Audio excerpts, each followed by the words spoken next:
Dear student, as we are in process of discussion about the problems in regression analysis, तो problems में अभी हमने different perspective से उसमें बात की और स्पेसिफिकली एक बहुत इंपॉर्टेंट प्रॉब्लम जो डेवलपिंग कंट्रीज में और स्पेसिफिकली पॉवर्टी के डेटे में जेंडर स्टैटिस्टिक्स कलेक्ट करने में, इनकम इनइक्वालिटी या even sometime consumption pattern check करने के लिए प्रॉब्लम आता है, दैट सैंपल सिलेक्शन प्रॉब्लम, जिसको हम सैंपल सिलेक्टिविटी बाइस भी कह सकते हैं।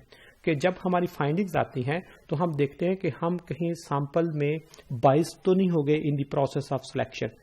अब बाइस्ड होने के लिए कौन कौन से फैक्टर्स होते हैं, कौन कौन से सर्कमस्टेंसेस होते हैं, कौन कौन सी सिचुएशन होती हैं।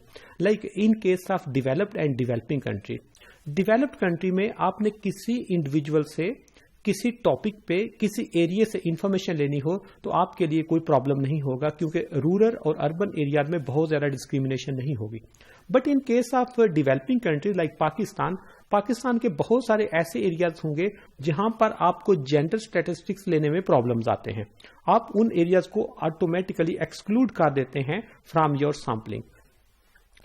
कुछ आपके ऐसे एरियाज होते हैं जहां पे फ्लड्स आए होते हैं, आप उन एरिया को भी एक्सेस नहीं कर सकते, उसको भी आप लोग एक्सक्लूड कर देते हैं। समटाइम ऐसे स्कैटर्ड एरियाज होते हैं, ऐसी पॉपुलेशन होती है इन हिली एरियाज कि आपको एक टॉप पे जाके एक हाउस होल्ड को एक्सेस करना बहुत कॉस्टली हो जाता है, तो उसकी वजह से भी ये प्रॉब्लम आ जाता है। समटाइम डेवलपिंग कंट्रीज में कुछ नो गो एरियाज होते हैं, उन एरियाज को आप एक्सेस नहीं करते। बेसिकली जो प्रॉब्लम ऑफ पॉवर्टी होता है ये फ्लड अफेक्टेड एरियाज में होता है, लेकिन हम उसको एक्सक्लूड कर देते हैं।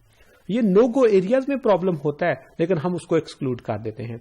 ये इसी तरह आप किसी भी disease, specific disease affected areas में प्रॉब्लम्स हो सकता है, हम उसको एक्सक्लूड कर देते हैं। इसलिए जब national statistics on labour force होते हैं, ऑन इकोनॉमिक ग्रोथ होते हैं, ऑन इनकम होते हैं, उनमें इतना इश्यू नहीं आता, उनकी एवरेज इतनी डिस्टर्ब नहीं होती जितना पॉवर्टी की इंटेंसिटी में प्रॉब्लम आता है। क्योंकि पॉवर्टी का जो इश्यू है वो इन्हीं एरियाज में, इन्हीं डिजास्टर बेस्ड और क्राइसिस बेस्ड एरियाज में होता है। तो इसलिए जिस वक्त हम उनको इग्नोर करते हैं तो उससे आपका ओवरऑल जो स्टैटिस्टिक्स हैं उनमें प्रॉब्लम्स आ जाता है, और जिस वक्त इनमें प्रॉब्लम्स आएगी तो ऑटोमेटिकली आपकी जो फाइंडिंग्स हैं वो बहुत ज़्यादा रिलायबल नहीं होती। इसलिए जिस वक्त हम पॉवर्टी रिपोर्टिंग या पॉवर्टी प्रोफाइल डिज़ाइन करते हैं तो उसमें जो एक्सक्लूडेड एरिया है we have to discuss them. जो एक्सक्लूडेड ग्रुप्स हैं उसको हमने डिस्कस करना होगा।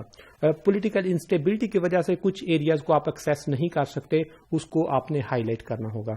कुछ एरियाज हैं वहां पे आप फीमेल को एक्सेस नहीं कर सकते, उनसे आप इंफॉर्मेशन नहीं ले सकते, तो उन एरियाज को आपने डिस्कस करना होगा ताकि पता चले कि नेचर ऑफ पॉवर्टी क्या है, जो स्टैटिस्टिक्स हैं इनमें किस किस टाइप का सैंपल में हमने बाइस यूज किया और उसके बिहाइंड कौन से फैक्टर्स हैं।